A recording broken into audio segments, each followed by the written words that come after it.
السلام عليكم ورحمة الله وبركاته. غصت القاعة رقم 7 بمحكمة الاستئناف في الدار البيضاء ظهر اليوم الاثنين بالعشرات من الأمهات والآباء والأقارب لمواكبة أطوار محاكمة 12 شخصا متابعين بتهمة السطو على باخرة على مقربة من شاطئ عين أسبع. وقررت غرفة الجنايات الابتدائية في ثاني جلسات هذه المحاكمة إرجاء القضية إلى غاية 15 من يوليوز المقبل من أجل إعداد الدفاع وتجهيز الملف الذي ينوب فيه عدد من المحامين عن شبان يتحدرون من دوار عبد الله بلحاج في عين أسبع.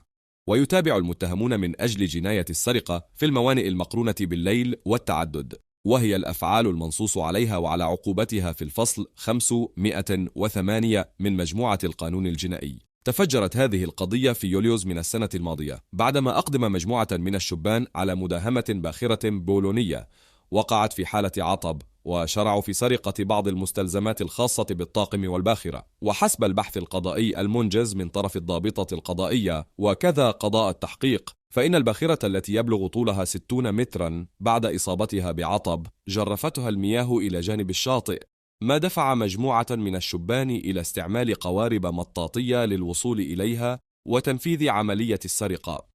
وتشير معطيات البحث إلى أن طاقم الباخرة المكون من 6 عناصر يتحدرون من دول جنوب الصحراء الذي كانوا بصدد الإبحار بها إلى ليبيريا، أكد خلال الاستماع إليهم تعرض الباخرة بعدما علقت في جرف صخري للسرقة من طرف مجهولين تسللوا إليها، وأن عملية السطو شملت أغراضا شخصية للطاقم ومواد غذائية وغيرها. من جهتهم حاول المتهمون الذين تابعهم قاضي التحقيق من أجل جناية السرقة في الموانئ المقرونة بالليل والتعدد خلال مثولهم أمامه أثناء التحقيق الإعدادي والتفصيلي نفوا التهم المنسوبة إليهم. وشدد متهمون وفق مصادر قضائية على أنهم بالرغم من كونهم عاينوا رسو الباخرة وتوجهوا لمشاهدة ما يقع في الميناء بعد علمهم بالواقعة، إلا أنهم لم يقترفوا فعل السرقة. وفي النهاية شاركونا رأيكم حول هذا الموضوع ولا تنسوا الاشتراك في قناتنا ليصلكم جديدنا. شكرا لكم.